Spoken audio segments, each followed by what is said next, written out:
Hey everyone, I'm Onin, and today on Onin's Rite I want to talk a little bit about rotations, by which I mean the MMO definition of it, which is a kind of strict order in which you use your abilities to get the maximum benefit from it, and how this applies to Battle Rite. So let's say you're playing Shifu. You're probably kind of aware of going Harpoon, 3M1s, 1M2, 3M1s, 1M2, space if you need to, Kunju, Harpoon, whatever, but as much as possible you always want to hit 2M1s before you M2 and close the distance in between. There's never a reason to use 2 charges unless there's just no way you can hit a third one. If you can ever hit a third charge on your M1, you should always use it. And if you don't have any charges, then there's very little reason to use your M2. So that's kind of a rotation, and it's in the main design of Shifu. It's how his playstyle works. You have a bunch of abilities to get on top of people, and then you just do your rotation for maximum damage. And there are occasional, but not too common reasons not to do so. This kind of applies to a whole lot of heroes. Let's say you're playing... where the hell is he? Bako.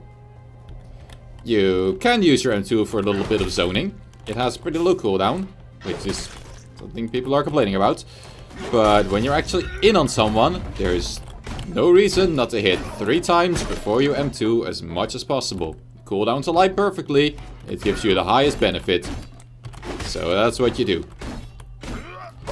Oh, with Blood Axe you even get a bonus Faded Snare infliction when you have 3 charges.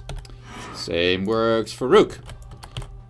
If you have 3 charges of M1, then you get an armor break on your crushing blow. If you don't, then why use your M2 at all? And to point out why this is problematic, I'm gonna start with the example of Taya. So Taya doesn't have weapon charges, but she still has one very obvious rotation. You win bomb, you M2. There's no reason to ever not do this, and the reward for doing so is pretty high. And this combo by itself, it feels pretty nice. It's really rewarding. It's cool to pull off.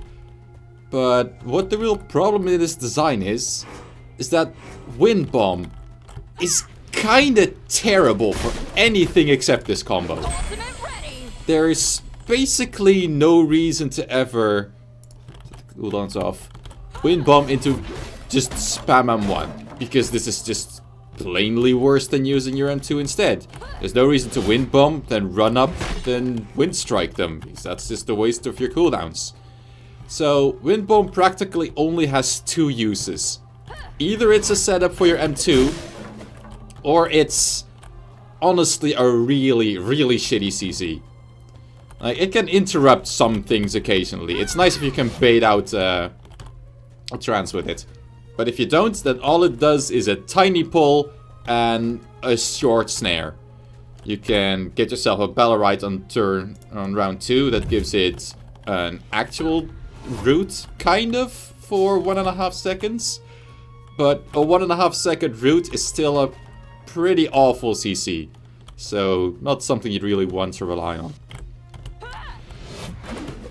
And that's kind of a shame, because now here you have an ability that doesn't really have too much use outside of just combining with a different one. Which basically means that from a standpoint of the actual practical gameplay of Taya, it might as well be inside of X-Strike. This thing might as well just automatically pull things into its center and deal damage to them. It would practically make very little difference. So here you've got Taya running out with one skill that is kind of useless if you can't chain it into an M2, and a skill that is not useless by any means, but definitely harder to hit by design because of how it combos in this fashion. If you've ever had trouble hitting X-Strikes and wondered why it's so damn hard, or why it's not very rewarding to not hit it at the very tip, It's because of this combo. It's because this is designed into the balance of her damage output. It's designed into her playstyle. If you don't get this combo off, you're just not playing Taya correctly, practically. And that's a bit of a shame to just have two abilities on her bar that practically only are supposed to combine as one. And you know, this is kind of the same for all the weapon charged characters. Like, if you made Shifu's M1 simply do this on the 4th hit, regardless of his M2. Like, if you just put that on his M1 effect, he would play similar.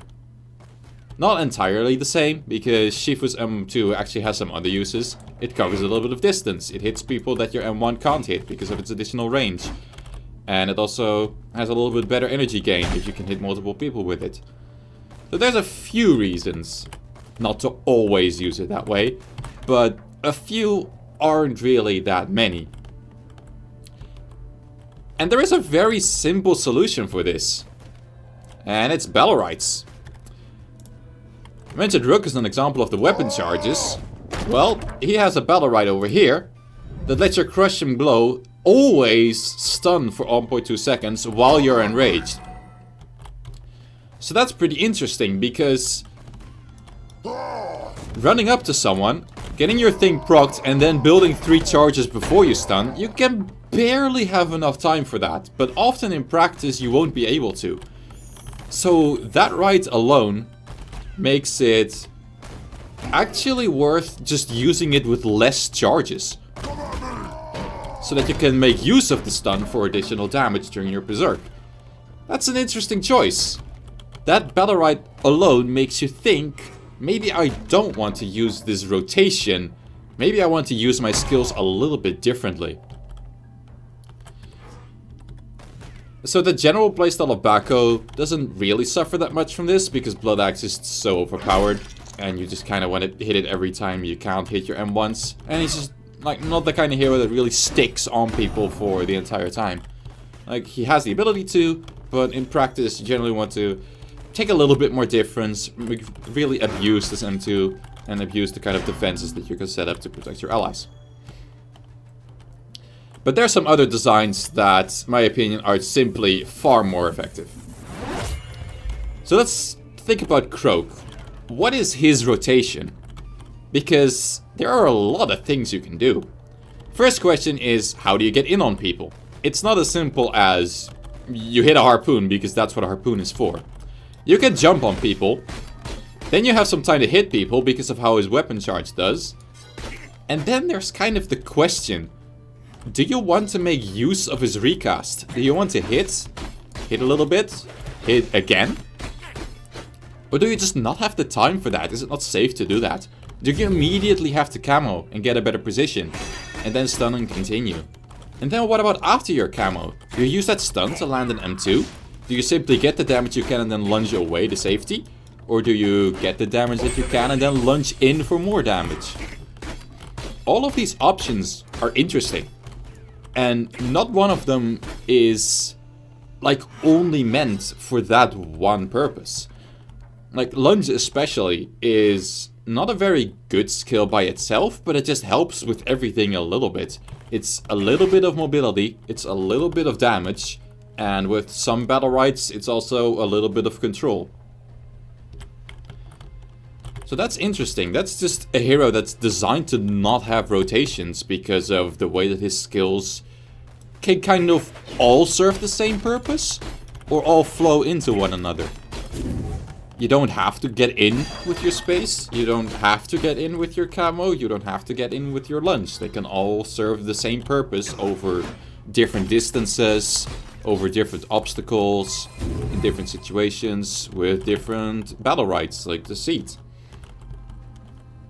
So that's kind of a difficult way to design a champion, so it would kind of require a rework. But there are some that kind of work like that, and for who it works really well. Sirius offers us another very interesting example. So as a hybrid healer, he's kind of thrown into dual purposes. Like on one hand, he wants to stand back, CC people and heal people, and that's kind of the primary thing he does. But when he wants to go offensive, he has basically two options. Either you space in, you hit with your M1 and you use your trance to get out, or get in further, but usually to get out. Or the other option is you hit your trance in order to get in, you hit someone, and use your space to get out. And that's technically a very small difference, but practically a massive difference. Simply because you're using a trance. So you can't always use a trance to get in. You kind of need to find a good opportunity of someone focusing you to use it. But you can most definitely not always use a trance to get out. If they simply don't proc it, you are in and you have no other options. And that's pretty interesting. So you have one way in that's high risk, high reward. Because this gives you the chance for either the highest burst or immediately the option to get out again. Or you have the slightly more rare option, which is completely reliable, always works. And that's simply because of how these skills interact. There's one that's high risk and one that's low risk. So it stops being a judgment of value, because in terms of value, this is always the best one. And it starts becoming a risk-reward way off, which as a healer is actually really important to you. And then there's another option that is more applicable to basically every champion that has issues right now.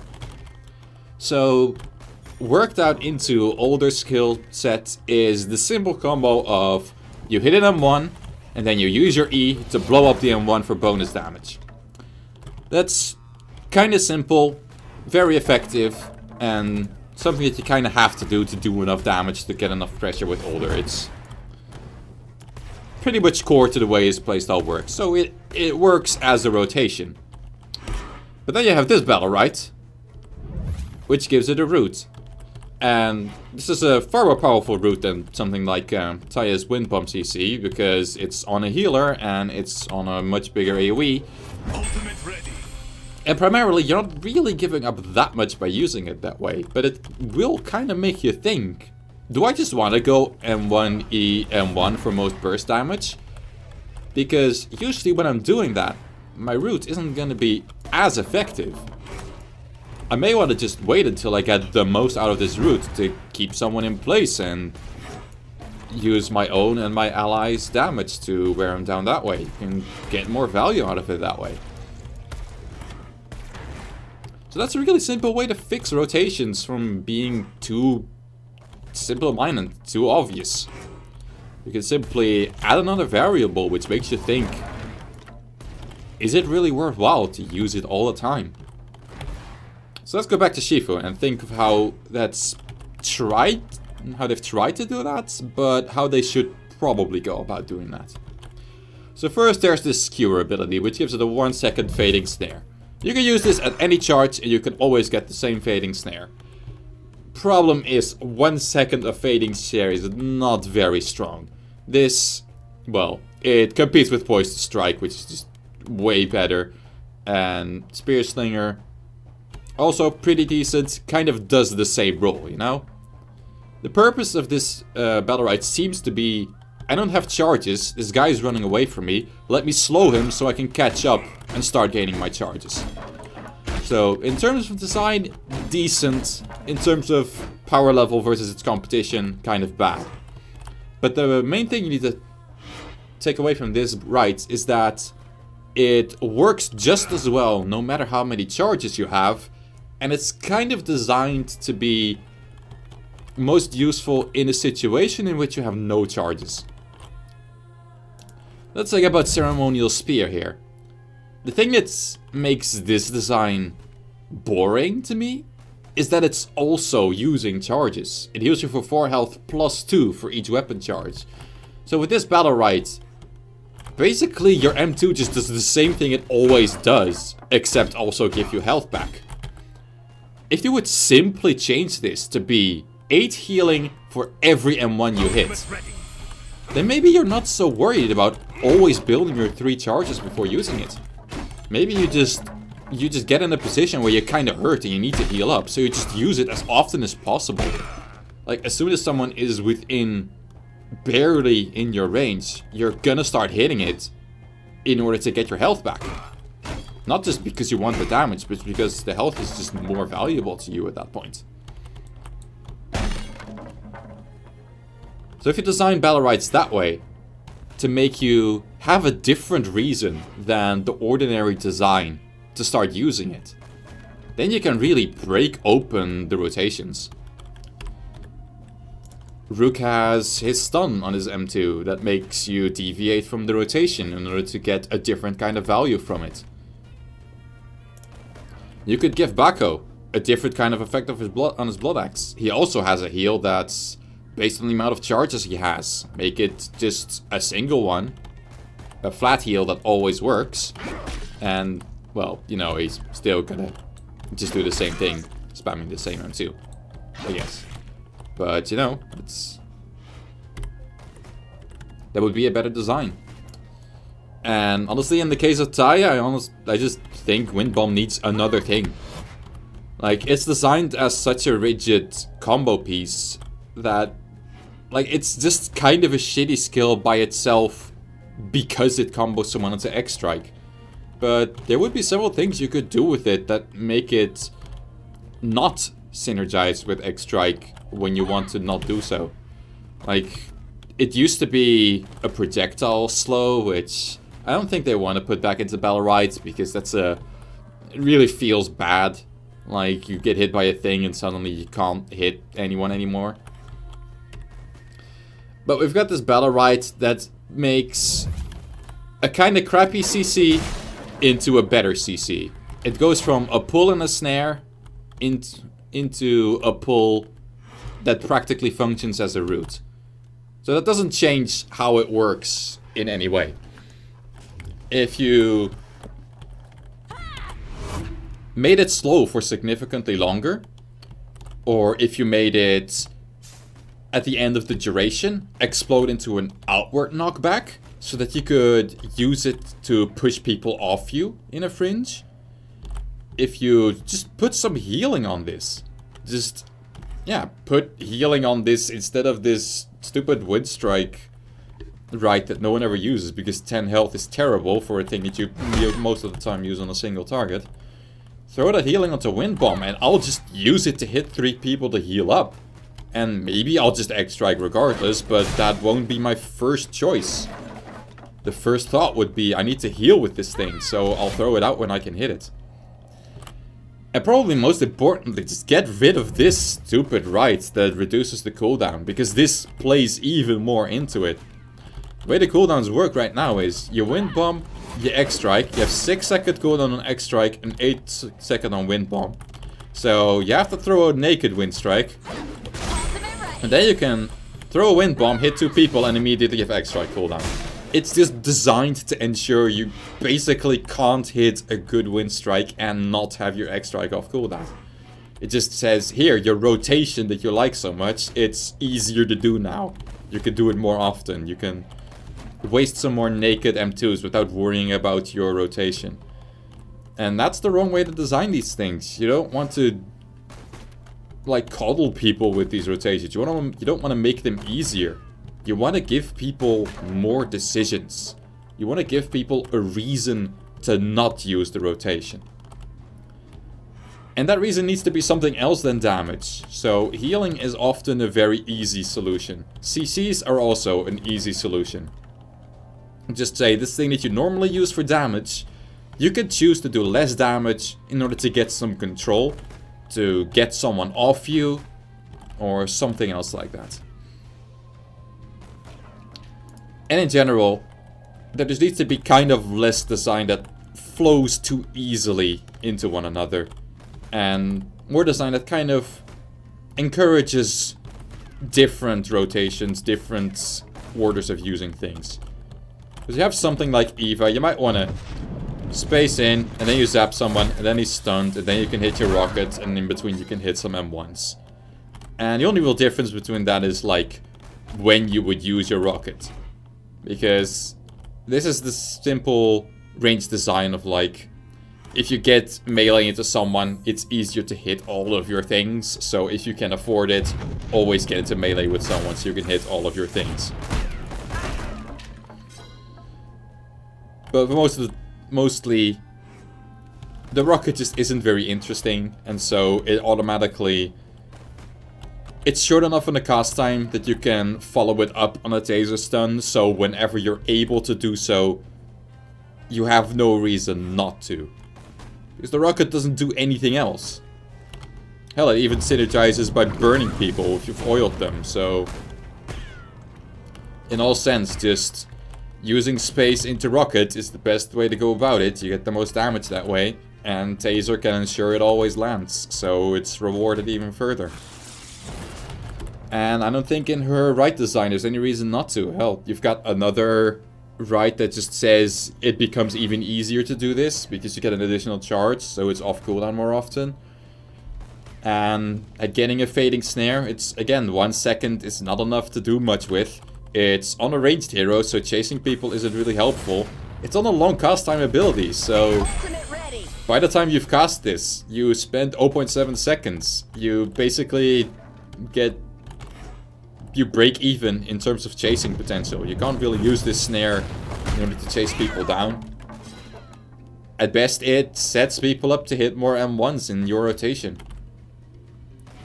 There's no design here that makes you rethink how you'd use this rocket, rethink how you'd set up with your combos. It basically just is a thing that you throw out for damage. And that's kind of boring and kind of just a shame in terms of the missed design chances. Because the main thing that I really want to see is just more decisions. I love how a hero can Croak can decide on one of like 6 or 8 different ways to get into people. Just because he has 3 lower mobility skills. And your combination of which you use first just makes you punishable in different ways. Usually using space first is safer because you have a recast that you can or can't use. Using camo is usually more dangerous because if it gets broken or if someone just runs away from it, then you lose out on a lot of value. But camo is also the best skill, so the earlier you can hit it, the earlier it goes off cooldown. And the more things you have set up to get more damage from it. That's cool. You just have so many options. And if that's not by design a possibility, then it would be great to have more stuff like Sirius, where you have to choose between the safer option of using your trance to get in whenever possible and getting your burst damage that way. Or using your space to get in for your guaranteed burst damage and hoping that your trance lands, that someone triggers your trance and allows you to follow up. And it doesn't really require much of a redesign. You just have a whole bunch of battle rights on a lot of these characters that are not very interesting and with slight tweaks could be made significantly more interesting. Or rights that are dull as bricks and just need replacement to start with. And thinking about how you can enhance someone's decisions by allowing them to deviate from their rotation is a very good way to do that. So that's about all I wanted to cover here. If you have any feedback on your favorite champion and how their rotations are kind of locked in and how that could be improved, feel free to leave it somewhere. And if you have any other suggestions, be sure to leave a comment.